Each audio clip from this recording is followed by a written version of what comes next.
सब मिल के उच्चारण करेंगे। ओ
जाता है।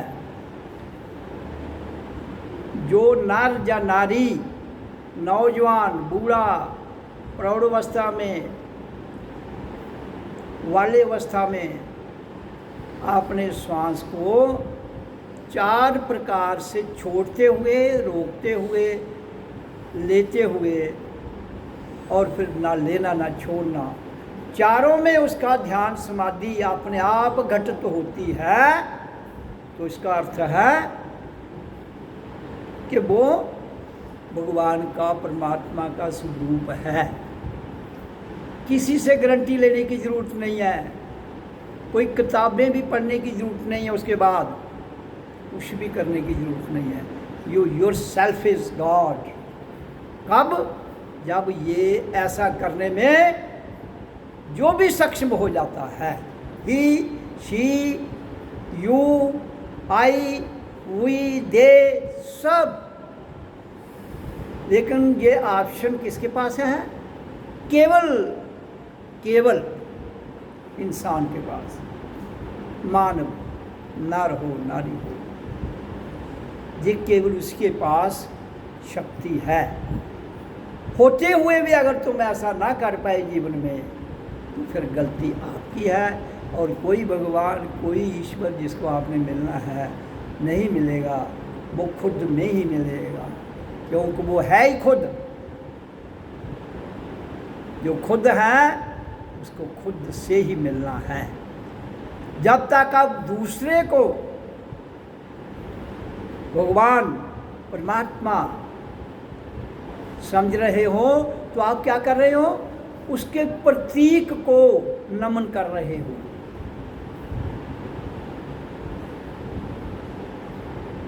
तो प्रतीक को नमन करने से आप प्रतीक तक सीमित, उसकी महत्ता तक सीमित हो जाओगे, सत्य को कभी भी नहीं जान पाओगे, कभी भी नहीं।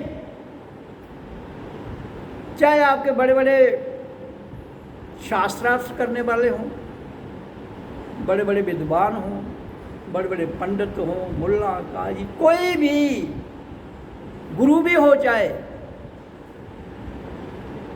ये 4 क्रियाएं मैंने बता दी। क्या है? श्वासों का खींचना, छोड़ना, रोकना, फिर ना लेना ना छोड़ना, चारों अवस्थाओं में जिसका ध्यान लगता है, समाधि में जाता है, ऑटोमेटिक जुड़ जाता है, उसको ही परमात्मा की उपाधि दी जाती है, उसको ही गुरु की उपाधि दी जाती है। उसको ज्ञानी भी कह सकते हो, जो प्रत्यक्ष में जिसने ऐसा करने में सक्षम है। नाम अलग दे सकते हो, लेकिन अल्टीमेट जो रहस्य जिसको खोल के मैं बता रहा हूँ वो यही है। उसको कोई किधर घुमा रहा है, कोई किधर घुमा रहा है, हाँ, इसलिए ओम का उच्चारण, क्यों कि ध्वनि, हम संसार में है, ध्वनि के साथ जब हम ध्वनि को ओम की ध्वनि निकालते हैं तो क्या होता है, श्वास बाहर जाती है। साउंड के साथ और कुछ नहीं होता है, केवल हमारी श्वास बाहर, वो भी एक विधि है, लेकिन उस विधि को आगे ले जाते हुए 20 मिनट उच्चारण, 20 मिनट श्वास को लंबा छोड़िए, फिर 20 मिनट ना लेना है ना छोड़ना है, फिर अपने आप सांसों को देखना है, उसी से ध्यान लग जाता है। जिसके लिए मैं कहता हूँ कि आश्रम में इस अभ्यास को करने से जल्दी उन्नति होती है। आश्रम और घर में क्या फ़र्क है? आश्रम में ऐसा अभ्यास करने से आपकी जो उन्नति है इस लाइन में वो बड़ी शीघ्रता से होती है, और आश्रम में आने का इसके अलावा कोई और एक्स्ट्रा फ़ायदा नहीं है। यही है कि जिस काम के लिए आना है उस काम में तरक्की हो जाए।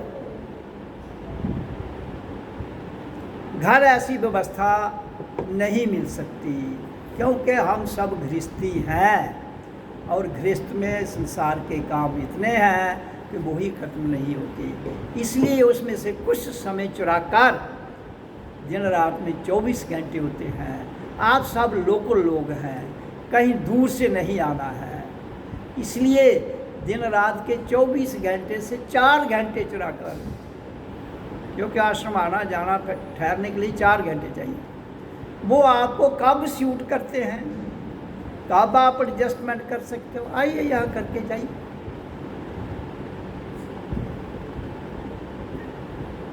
तो आपका जीवन सफल हो जाएगा, क्योंकि आश्रम में वाइब्रेशंस रहती हैं 24 घंटे। घर में भी होती है, लेकिन उधर और भी तो हैं, उधर ये वाली वाइब्रेशन नहीं है, और भी हैं जो आपकी साधना को डिस्टर्ब कर सकती है। इधर भी आपको कोई अगर डिस्टर्ब करेगा तो इधर भी हो जाओगे। डिस्टर्ब तो आदमी कहीं भी हो सकता है, लेकिन इधर एक पर्टिकुलर स्थान बनाया गया है, आश्रम हो, गुरुद्वारा हो, मंदिर हो। लेकिन मैं तो आज के युग में देख रहा हूँ, जितना हल्ला, जितनी खप, जितना शोर गुरुद्वारों, मंदिरों, मस्जिदों में है, हाँ फिर तो फायदे कोई नहीं है, उससे तो गृहस्थ ठीक है। तो आश्रम का अर्थ है शांत बैठना, उच्चारण कर लेना, उसके बाद शांत, मौन।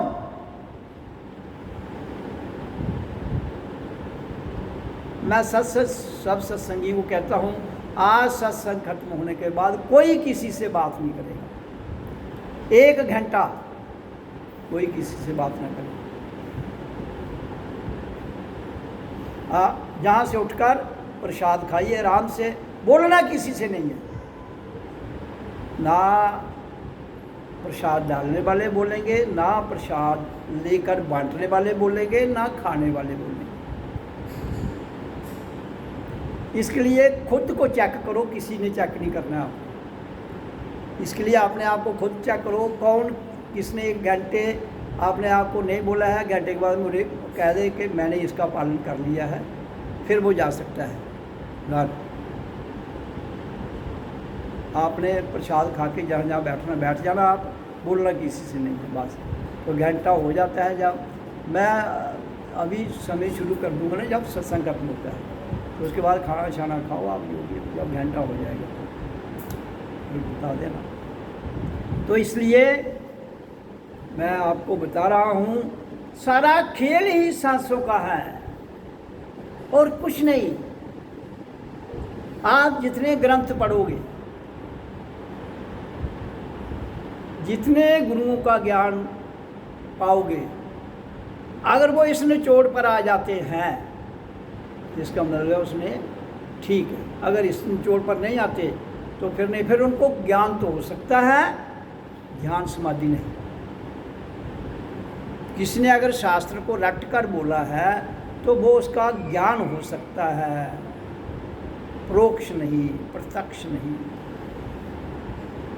इसलिए जीवन मिला है, इतना प्यारा जीवन मिला है, इसको ठाठ से जीजिए, और ठाठ से रहिए।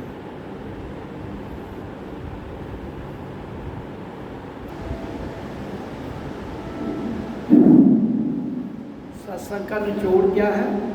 करने कर कथने तज ता पामम पार।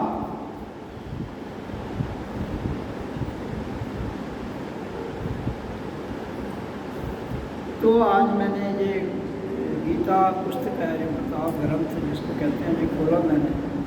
तो ये 15 अध्याय है। 15 अध्याय का 15वां श्लोक है। संस्कृत मुझको आती नहीं, श्लोक मैं कम ही जानता हूँ, कम ही पढ़ता हूँ, लेकिन फिर भी आपको सुना देता हूँ।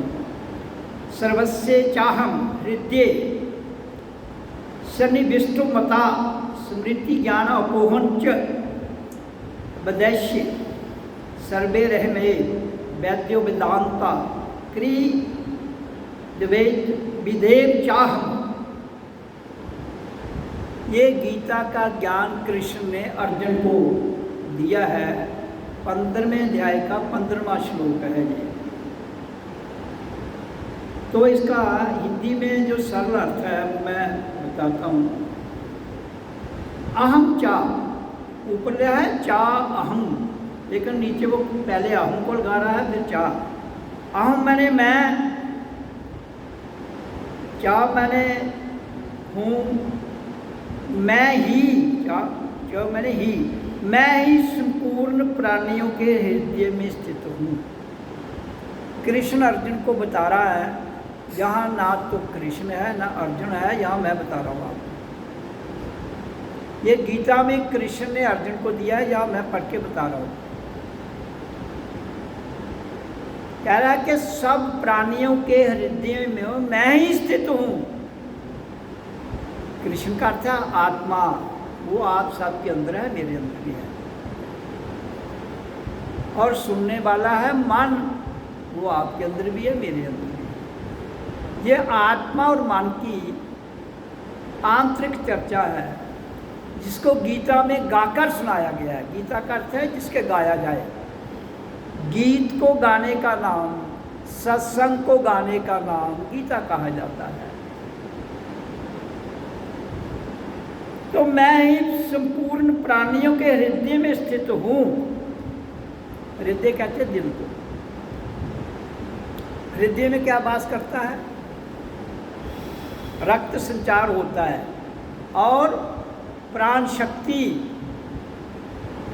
फेफड़ों से हमारे रक्त को शुद्ध करके हृदय को भेजती है, और हृदय पूरी बॉडी में सप्लाई करता है। और हमारे शरीर का प्रमुख अंग जो है वो हृदय है। प्रधान अंग जिसको कहते हैं वो हमारा हृदय है। इसलिए और श्वास और रक्त, प्राण किसमें है? हृदय में। तो सबके हृदय में, सब प्राणियों के हृदय में, प्राणियों के जो श्वास लेते हैं,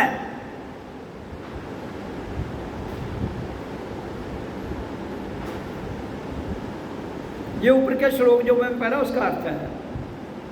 तथा कहता है सबके हृदय में स्थित हूँ, तथा मुझसे ही स्मृति, स्मृति मैंने यादाश्त, मुझसे ही स्मृति, ज्ञान और अपोहन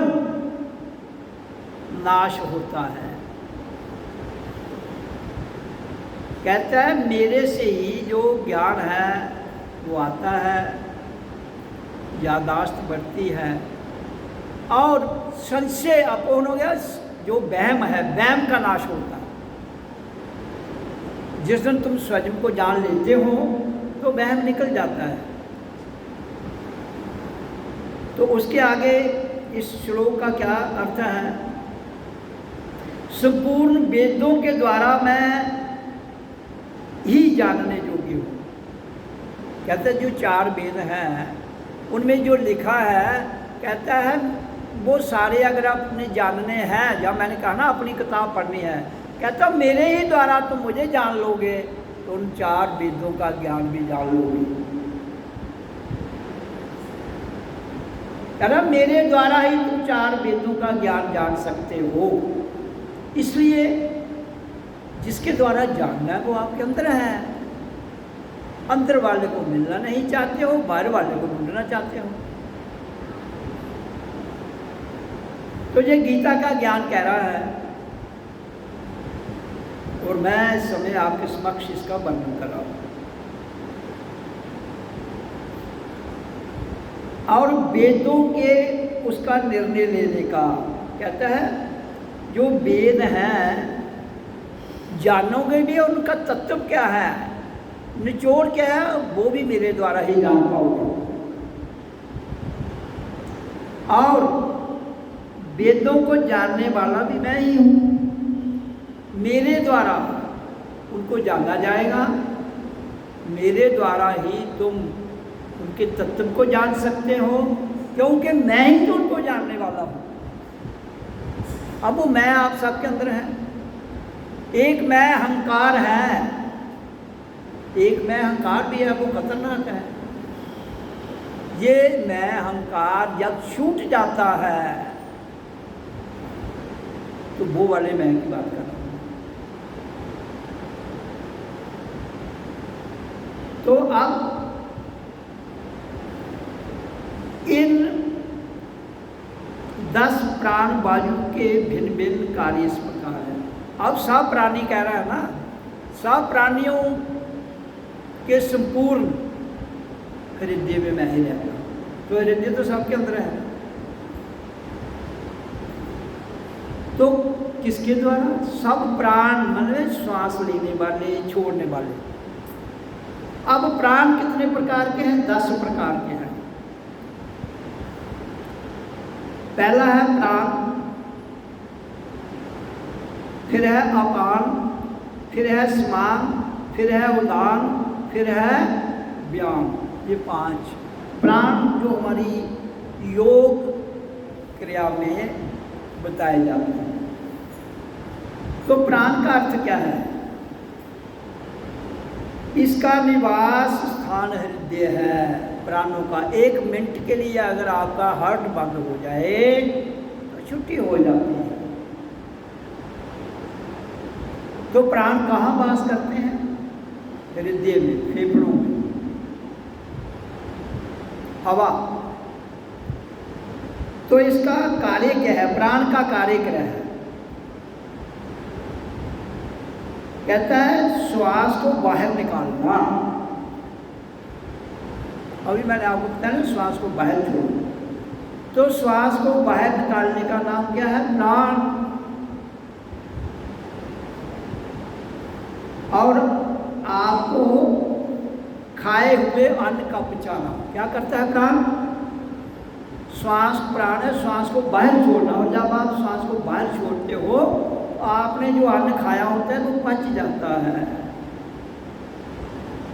उस अन्न पच जाएगा, आपका शरीर स्वस्थ रहेगा। खलु धर्मे माध्यम शरीरम, पता है ना? कहता है छोटे से छोटा काम है या बड़े से बड़ा कार्य है, वो किसके द्वारा करना है? शरीर के द्वारा। तो इसलिए शरीर स्वस्थ रहेगा। जब आपको खाना पच जाएगा तो श्वास छोड़ने से कहता है आपका खाना, ये इसमें लिख रहा है। वैसे मैंने पहले भी आपको बताया हुआ है, तो मैं गीता में जो लिखा है वो बता रहा हूँ। ये पहला प्राण मैंने बताया, प्राण अपान। अपान क्या है? प्राण हो गया श्वास को बाहर निकालना, और अपान क्रिया है, कहता है श्वास, इसका श्वास स्थान गुदा है। पहले प्राण का स्थान क्या है? हृदय। अपान का स्थान क्या है? शुद्ध शक्ति जो हमारी गुदा में बैठी हुई है। तो श्वास को भीतर ले जाना, माल मूत्र को बाहर निकालना, ये उसका काम है। किसका? अपान का। प्राण का काम है श्वास छोड़ना और काम है अन्न का पचाना। और अपान का काम क्या है? श्वास को भीतर लेना और जो अन्न पच जाता है उसका जो फालतू बच जाता है उसको बाहर भेजना। तो आपके शरीर का सारा कार्यक्रम कौन कर रहा है? प्राण और अपान। एक खाना पचा रहा है, दूसरा फालतू जो है खाया हुआ अन्न का रस निकल गया तो उसको स्टॉक थोड़े रखना है, उसको बाहर फेंक देता है। तो इसलिए प्राण क्या है? जीवन। प्राण क्या है? आपकी हेल्थ को ठीक रखना। तो 5 प्राण है। तीसरा है समान, इसका निवास स्थान क्या है? नाभि। पहले का स्थान क्या है? हृदय। दूसरे का गुदा। गुदा ये यहाँ सीट पर बैठते हैं। तीसरा नाभि, समान। तो समान में क्या है ये लिखता है, बताया हुआ मैंने, लेकिन इधर भी पढ़ के बता देता हूँ मैं। इसका निवास स्थान नाभि है, समान का। इसका कार्य है पचे हुए भोजन के रस को अंगों में बांटना। जो रस आप खाना खाते हो वो पच जाता है ना, तो उसको पूरे शरीर को सप्लाई करना।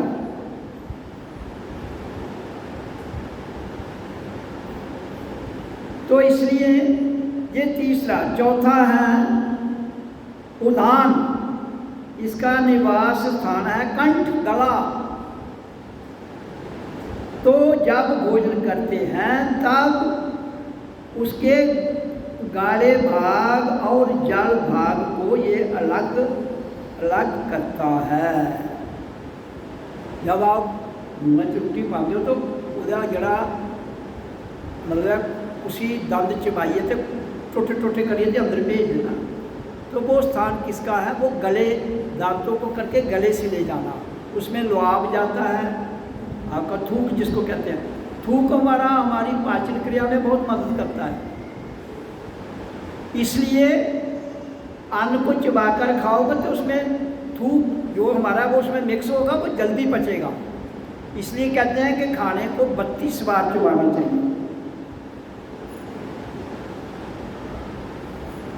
ये जो मैं बता रहा हूँ, जो इस युग में 120 साल इंसान की जो आयु निर्धारित की गई है, वो ये प्राणों को कंट्रोल करना। कोई नहीं मारेगा आपको। प्राण, अपान, समान, चौथी है उदान, जो हमारे गले का स्थान है। 5वां है ध्यान, जिसका निवास स्थान पूर्ण शरीर है।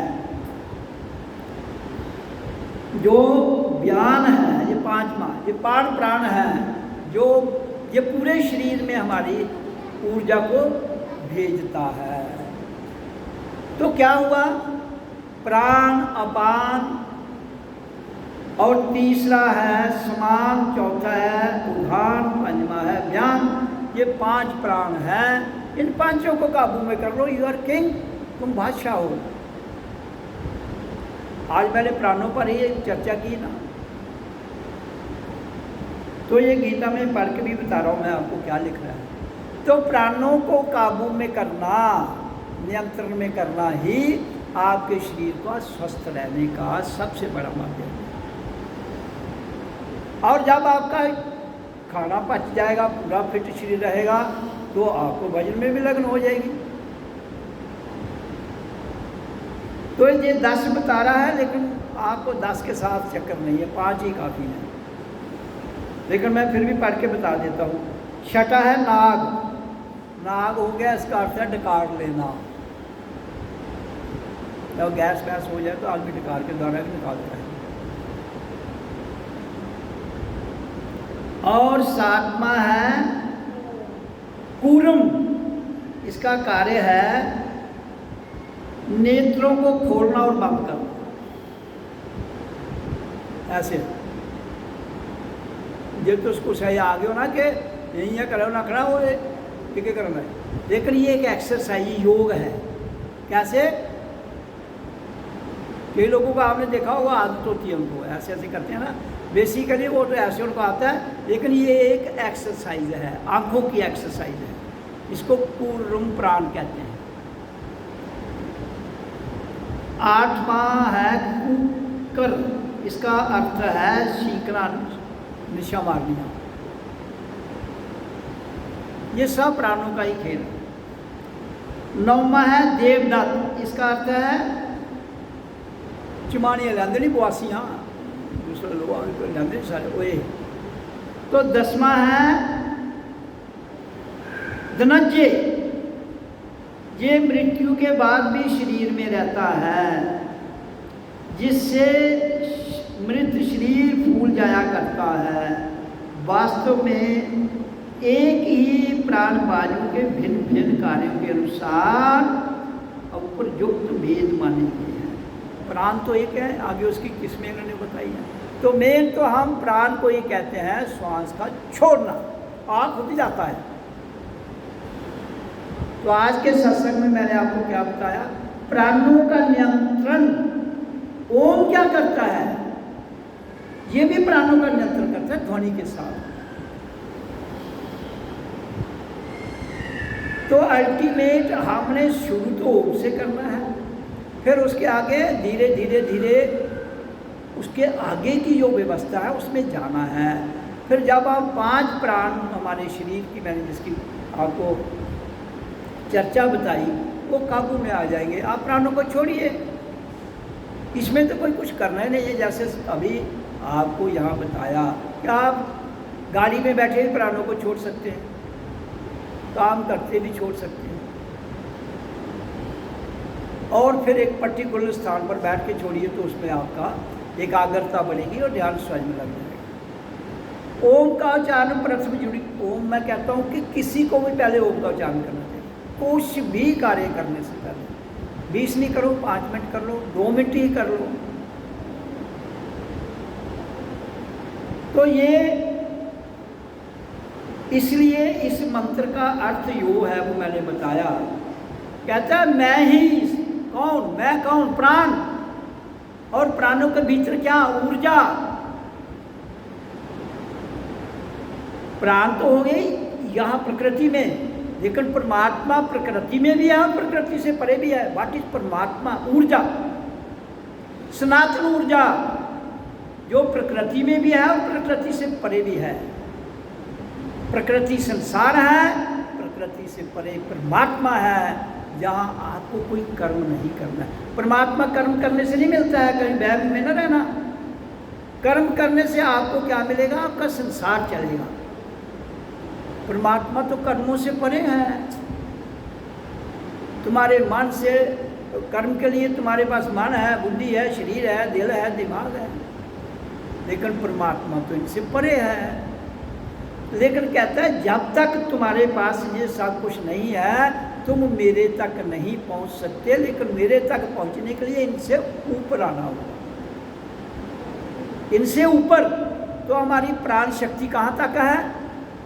ये श्वास क्रिया यहाँ तक है और प्राण शक्ति यहाँ तक है। इसके ऊपर क्या है? ज्योत, फ्लैश। तो उसके आगे क्या है? अनाहत नाद ध्वनि। तो उसके लिए कुछ भी, ये सारी चीज़ें नीचे रह जाती है। और ये नहीं कि इनको छोड़ा हमने, ये खुद नीचे रह गए, हम ऊपर चले गए। ये छूट गई, हम ऊपर चले गए। तो किसी चीज़ को आपने ना छोड़ना है ना पकड़ना है, केवल उससे ऊपर जाना। हमारे शरीर का निर्माण उसी ढंग से हुआ है। यहाँ तक माया है, इसकी ये काया और माया, काया और माया, और ये है गेट खुल गया, सिम सिम गेट खुल जाता है। किसका? रूहानियत का द्वार खुल जाता है जहाँ से। इसके नीचे जो है काया और माया।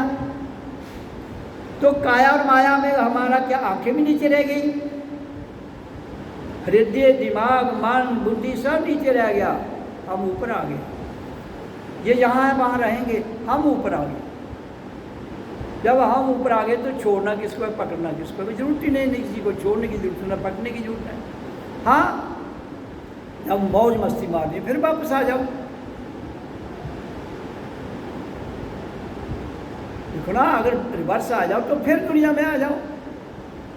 ऊपर रह के आप दुनिया के काम नहीं कर सकते हो, फिर आपको वापस आना पड़ेगा इसी देह में। यहाँ माया और काया है, क्योंकि संसार माया और काया का नाम है। इसलिए आपको अपने ध्यान से, अपने उस अलौकिक डिवाइन पावर नीचे भी है ना, कार्य अलग है उसका। आपको माया की भी जरूरत है, काया की भी जरूरत है, इसलिए उसको रिवर्स आना पड़ेगा और ऊपर। और जब आपका ये अभ्यास परिपक्व हो जाएगा, फिर आप माया और काया में रहकर भी इससे नहीं जुड़ेंगे। ये आपको अपने प्रभाव में नहीं ले पाए, इसमें रहते हुए भी।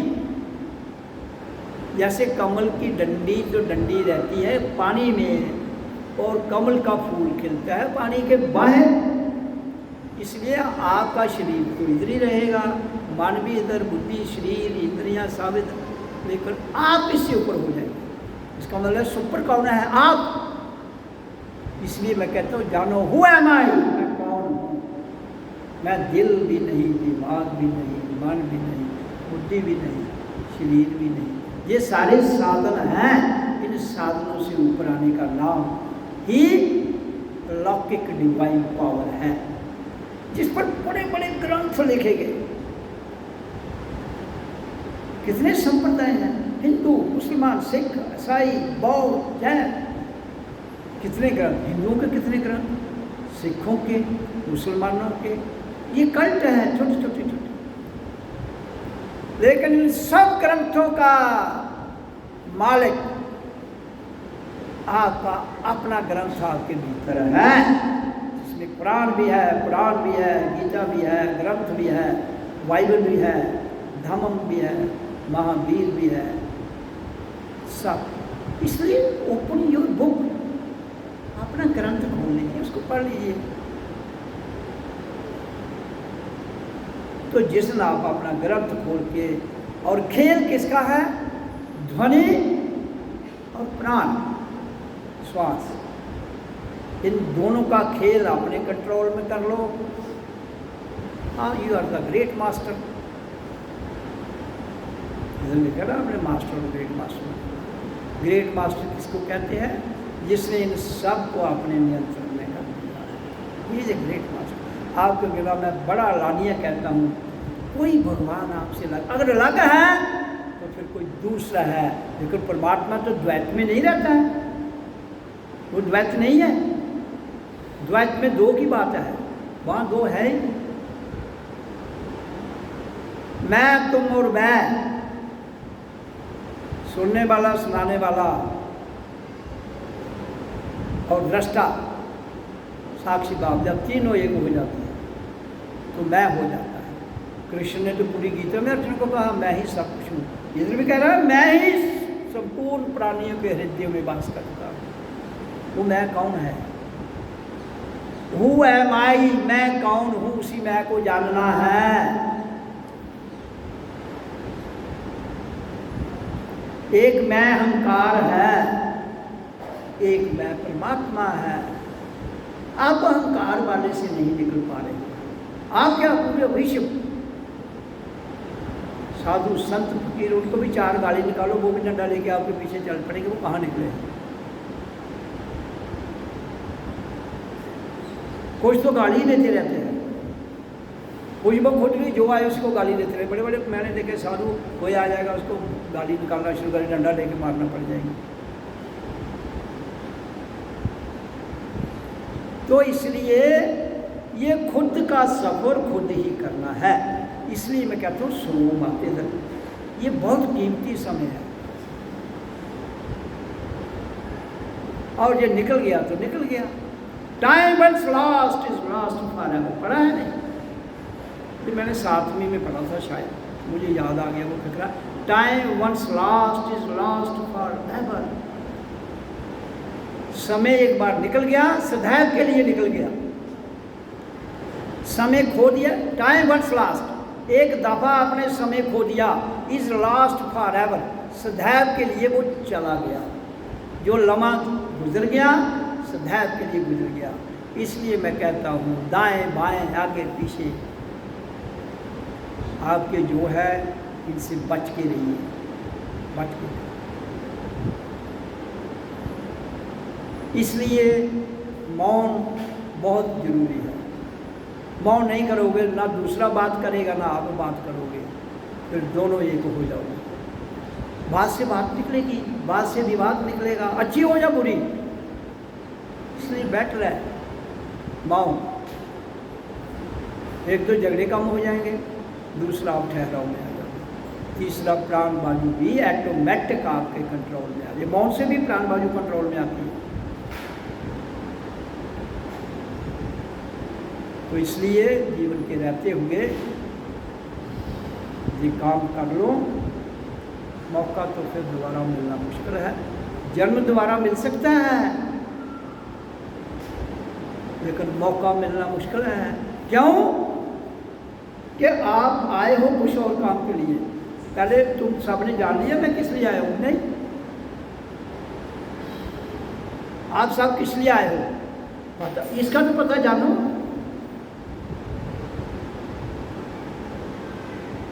संसार के तो जो रीति रिवाज है उनमें तो आप फंसे हुए बुरी तरह से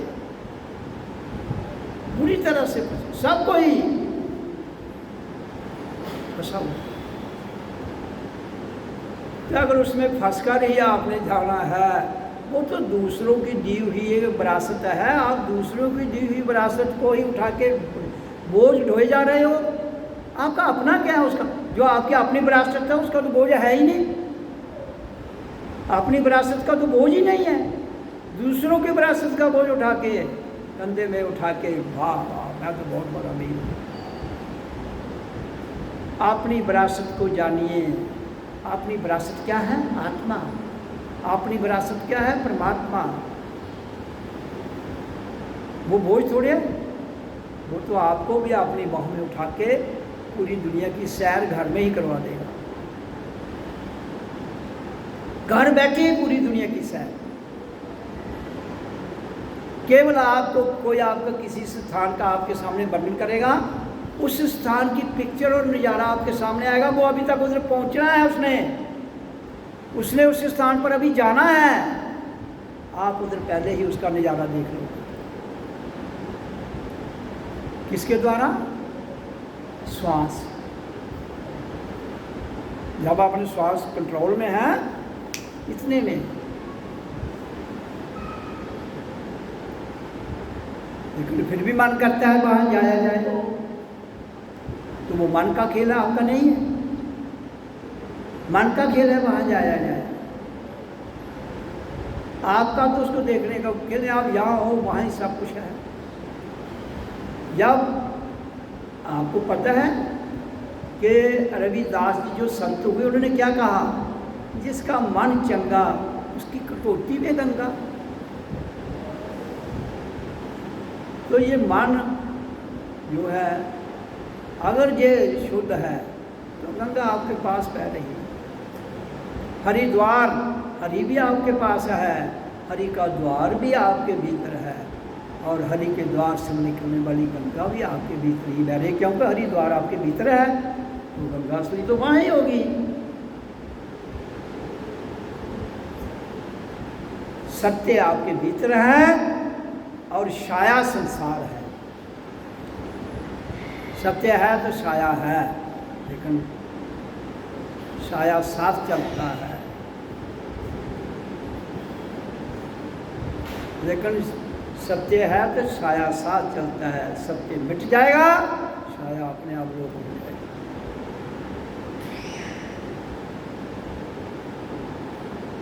तो इसलिए आज का इतना ही है। शास्त्र की चर्चा समझ में आ जानी चाहिए।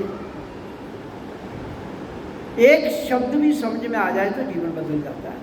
और उस पर उतरना है। समझने का मतलब है उस पर उतर कर जानना है, मानना नहीं है, जानना है। ओ